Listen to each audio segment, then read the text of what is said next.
Hello friends, this Manish Jaiswal again from aspiring life.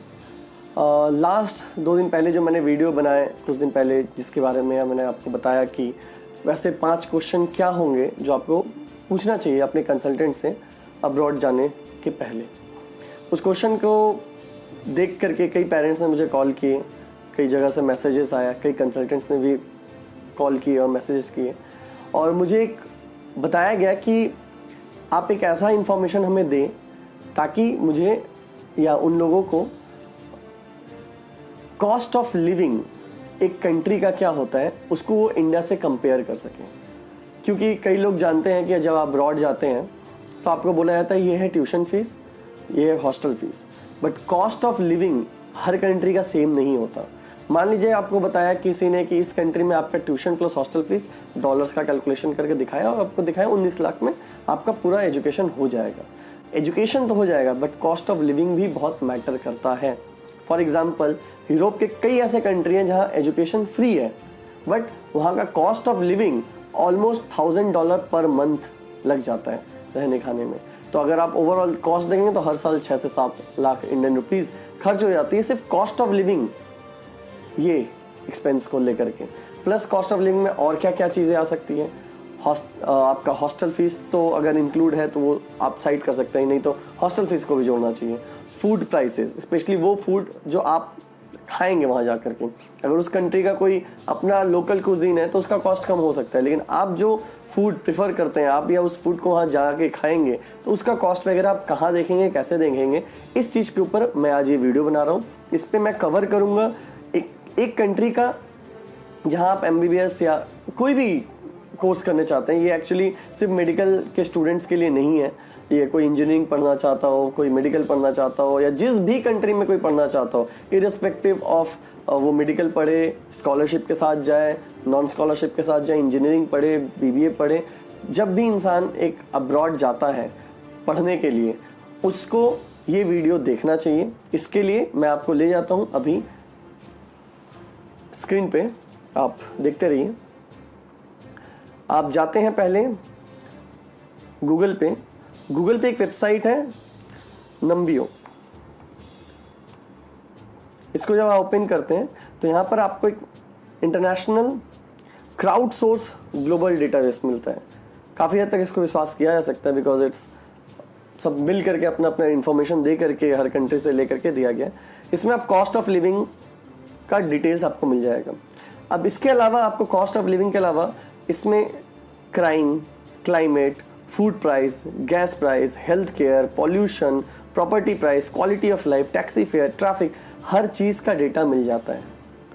इसमें almost 8947 cities का data दिया गया है। ऑलमोस्ट काफ़ी लोगों के डेटा हैं। मान लीजिए आप जाते हैं रशिया में पढ़ने के लिए मेडिकल या इंजीनियरिंग या जो भी कोर्स, आप यहाँ पर टाइप करिए मॉस्को, आप जाते हैं मॉस्को, आ गया cost of living of Moscow. यहाँ पर पूरा डिटेल्स दिया हुआ है, कितना कितना एक्सपेंसेस है। अब आप इसको डायरेक्टली नहीं समझ पाएंगे। अब आप क्या करेंगे, इसको आप किससे कंपेयर करना चाहते हैं। अगर आप दिल्ली से हैं तो आप दिल्ली से कंपेयर करेंगे, अगर आप जबलपुर में रहते हैं आप जबलपुर से कंपेयर करेंगे, अगर आप राजस्थान में जोधपुर से हैं आप जोधपुर से कंपेयर करेंगे। फॉर एग्जांपल चलिए मैं इसको जोधपुर से ही कंपेयर करता हूँ। जोधपुर इंडिया, इसको आप जैसे ही क्लिक किए यहाँ पर इंफॉर्मेशन आ गया। क्या आया, यू विल नीड अराउंड 1,96,505 ये इंडियन रुपीज में in Moscow to maintain same standard of life you can have with 79,000 rupees in Jodhpur. मतलब इसका मतलब क्या है, इसको आप समझिए। मैं सिर्फ 2 सिटी का दिया हूँ, इसके अलावा आप अपने सिटी से उसको कंपेयर कर सकते हैं जिस सिटी में आप जा रहे हैं। इस वेबसाइट का यूज़ करिएगा तो उसको मिल जाएगा। यहाँ पर ये आपको डिटेल्स में दिया गया है कि आप अगर मान लीजिए जोधपुर में पढ़ते हैं या आप रहते हैं तो आपके ऊपर क्या खर्च होता है। आपका रेंट खर्च होता होगा जिस घर में आप रहते हैं। आप अगर कोटा में रहते हैं तो आप रेंटल फ्लैट्स में रहते हो या हॉस्टल में रहते हो, तो rent, food, electric bill, gas bill, restaurant वगैरह में अगर आप जाते हैं उसका एक छोटा सा एक्सपेंसेस। तो कई सारे एक्सपेंसेस का एक एवरेज बनाया जाता है और बोला जाता है कि अगर आप 79,000 रुपीज़ आप खर्च करते हैं इन अ ईयर, मतलब अराउंड कितना 7 to 8,000 के आसपास अगर आपका पर मंथ का खर्च है, 7,000 के आसपास अगर आपका पर मंथ का खर्च है, तो वही लाइफस्टाइल अगर आप मेंटेन करते हैं, 7,000 वाला लाइफस्टाइल के हिसाब से अगर आप मेंटेन करना चाहते हैं अपना लाइफस्टाइल इन रशिया, तो ये कॉस्ट आपको ऑलमोस्ट 3 टाइम्स नहीं, ऑलमोस्ट 2.8 टाइम्स, मतलब ऑलमोस्ट आपको पे करना पड़ेगा 16 to 17,000 per month if you want to live your life in Moscow. इस चीज़ का आप कंपैरिजन में देख लीजिए, कंज्यूमर प्राइस मॉस्को में 81% हायर है, कंज्यूमर प्राइस रेंट अगर आप कहीं भी रहते हैं 148% हाई है। रेस्टोरेंट का आप देखिएगा जरूर, नॉर्मली रेंट और रेस्टोरेंट अगर आप देखते हैं तो ओवरऑल आपको आइडिया हो जाएगा, क्योंकि शायद आप जब स्टूडेंट लाइफ में रहते हैं तो ग्रोसरीज वगैरह आप शायद ना भी परचेस करें, करना भी पड़ सकता है, तो हर चीज़ का एक कंपेरेटिवली आप देख सकते हैं। इसके अलावा आप नीचे जाते हैं तो ओवरऑल एक एक item from milk to bread, rice, eggs, cheese, जो बनाना, एप्पल, पोटैटो, ऑनियन, हर चीज़ों का कॉस्ट आपको 2 कंट्री का या 2 सिटी का, जोधपुर और मॉस्को, आपको कंपैरेटिवली दिख जाता है कितना हाई है, कितना परसेंट है, इंडिविजुअली आपको पूरा का पूरा पता चल जाता है। इस तरीके से आप एक्चुअली किसी भी हिडन कॉस्ट से बच सकते हैं। आप किसी कंट्री में जाते हैं, कंसल्टेंट से अगर आप पूछते हैं कि सर मेरा महीने में खाने का कितना खर्चा होगा, बहुत लोग बोल देते हैं सर 4-5 हज़ार में आपका हो जाएगा कॉस्ट। हो सकता है 4-5 हज़ार में हो जाए अगर वो सब्सिडाइज फूड हॉस्टल देती हो, जैसे कई कंट्री होती है जहाँ का हॉस्टल के अंदर फूड सब्सिडाइज्ड होती है, तो आपका हॉस्टल में 3,000 या 4,000 महीना देते हैं, आपका हो जाता है, 5,000 महीना देते हैं, हो जाते हैं। लेकिन अगर वहाँ कॉलेज सब्सिडाइज्ड फूड नहीं दे रही है और ये जो फूड है ये प्राइवेटली रन कोई ऑर्गेनाइजेशन कर रहा है, या इवन कंसल्टेंट अपना हॉस्टल या कैंटीन चला रहा है, या आप खुद कुकिंग करना चाहते हैं जिस कंट्री में, वहाँ पर आपको सब्सिडी नहीं मिलेगी। वहाँ पर आपको ये कॉस्ट जो दिखाया जा रहा है इसको कंपेयर करके आपका क्या क्या खर्च होता है इंडिया में, उसके हिसाब से आपको अपना चार्ट बना लेना चाहिए, ताकि आप अपना टोटल एक्सपेंस 6 साल का कैलकुलेट कर सकें। कई लोग बोलते हैं कि अरे ये कंट्री ज़्यादा सेफ है, वो कंट्री ज़्यादा सेफ है। ये देखी दिखाई या सुनी सुनाई बातों की सेफ्टी नहीं, ये एक्चुअल एक कैलकुलेशन है जो कई सारी चीज़ों के रिसर्च पे बैठ के बनती है। इस वेबसाइट को आप शायद और खोल के पढ़ें किस बेसिस पे किया तो आपको और डिटेल मिलेगा। मैंने उतना नहीं किया, मैं जस्ट इनको ट्रस्ट कर रहा हूँ। आप अगर ट्रस्ट नहीं करें तो और डिटेल्स में सर्च कर सकते हैं। तो यहाँ पर आप देखिए अपना इंडिया का सेफ्टी कहाँ पर है, किस रैंक पे है, सारे धीरे धीरे कंट्रीज़ आ रही हैं। नीचे में आते हैं तो इंडिया का सेफ्टी आता है ऑलमोस्ट 96 पे, मतलब समहाउ विश्वास नहीं होगा लेकिन Iran is more safer than India. Many countries are almost similar ranking है इन सब की, और इंडिया से भी ख़राब सेफ्टी आप देखिए। कई कंट्री जहाँ जाते हैं बताया नहीं जाते हैं, आप देखेंगे कुछ, मैं भी शॉक हुआ था काफ़ी। म्यांमार भी इंडिया के बाद है, ये सारी कंट्री, इवन 140 पे यूक्रेन है। काफ़ी हर कंट्री का आपको सेफ्टी इंडेक्स मिल जाएगा। किर्गिस्तान का भी 154, सो आई डोंट नो, इनका तो कोई नंबर भी नहीं दिया गया। तो सेफ्टी इंडेक्स ये सब चीज़ ज़रूर देखना चाहिए आपको। और मैं नहीं बोल रहा हूँ आप इसको ब्लाइंडली भरोसा करें, इस तरीके से आप जब जानते हैं तो और भी कई वेबसाइट्स होगी जिसको आप जा करके देख के रिसर्च कर सकते हैं। बट ये सारी चीज़ें आप देख करके एक्चुअल इंफॉर्मेशन पता लगा सकते हैं। इसके अलावा हिडन कॉस्ट, जब आप बाहर कहीं भी पढ़ने आते हैं, मेडिकल पढ़ने जाएं, इंजीनियरिंग पढ़ने जाएं, जब हिडन कॉस्ट क्या क्या हो सकता है जो आपको देखनी चाहिए।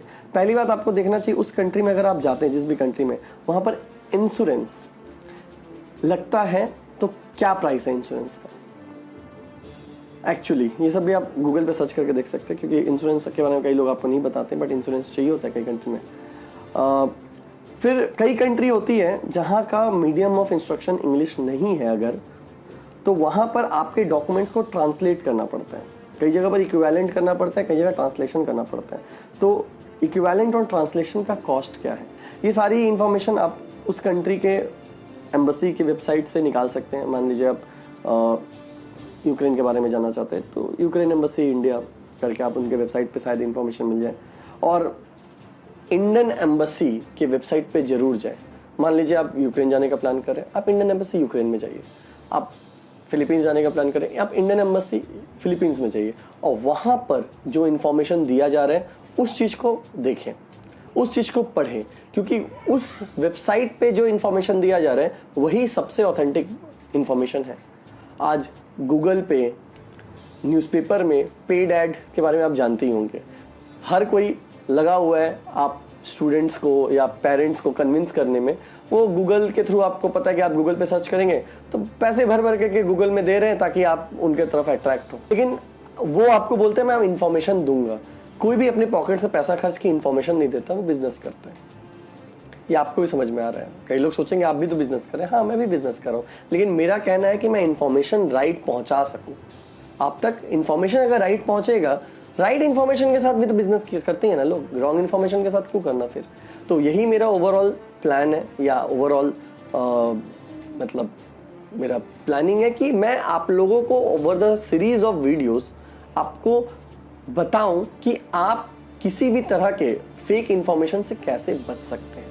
जैसे आप जब कई जगह पर बोला जाता है कि भाई यहाँ पर हॉस्टल का फीस ये रहेगा, हॉस्टल का रूम के साथ और भी खर्च आता है। क्यों? क्योंकि वो ठंड जगह है, तो वहाँ पर रूम में हीटर चाहिए। अब हीटर का भी इलेक्ट्रिक एक्सपेंसेस है।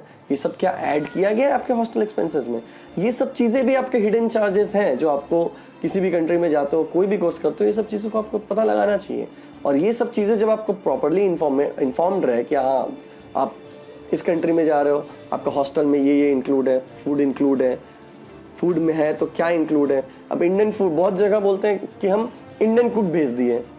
अरे इंडियन कुक भेजने से नहीं होता है। इंडियन कुक क्या सिर्फ इंडियन फूड बना सकता है? कोई भी इंडियन फूड बना सकता है। आज आपको ट्रेनिंग दी जाए, आप भी इंडियन कुक फूड बना सकते हो, बट इंडियन फूड बनाने के लिए जो इंग्रेडिएंट्स चाहिए वो क्या उस कंट्री में अवेलेबल है? क्या वहाँ पर सरसों का तेल मिलता है? अगर आप सरसों के तेल में खाना के यूज टू हैं कि वहाँ रेपसीड ऑयल में देता है, तो ये सब चीज़ें समझना होगा। सिर्फ बोल देने से कि इंडियन कुक भेज दिए तो आपका इंडियन फूड बन जाएगा, ये सब मार्केटिंग गिमिक है। आप भी समझते हैं। अब धीरे धीरे ये सब इन्फॉर्मेशन, पहले ये सब उतने इजीली यूट्यूब पे अवेलेबल नहीं होता था, लेकिन अब धीरे धीरे अवेलेबल है। तो काफ़ी फिर से लंबा हो गया वीडियो। हर बार मैं सोचता हूँ कि वीडियो को छोटे में करूँगा, बट इन्फॉर्मेशन इतनी इम्पॉर्टेंट है कि मैं मतलब व्यूअरशिप बढ़ाने के लिए छोटा वीडियो बनाना नहीं चाहता। मैं चाहता हूँ जो देखें वो पूरा इन्फॉर्मेशन लेकर के जाए, तो इसीलिए हर बार वीडियो बड़ी हो जाती है। उसके लिए मैं कोशिश करूँगा और इन्फॉर्मेशन को थोड़ा क्रिस्पली बताने का, लेकिन इन्फॉर्मेशन पूरी है, आपको लेनी चाहिए। आप पूरा इन्फॉर्मेशन लें, तभी आप ओवरसीज़ में जाएंगे तो आप सही कंट्री, सही कॉलेज, सही कंसल्टेंट का सेलेक्ट कर पाएंगे। ठीक है, चलिए अगले वीडियो में मिलते हैं। आप फॉलो करते रहिए, सब्सक्राइब करिए हमारा एस्पायरिंग लाइफ का चैनल और बेल आइकन दबाइए ताकि इस टाइप के वीडियोस आपको रेगुलरली अपडेटेड मिलते रहें। ठीक है, थैंक यू।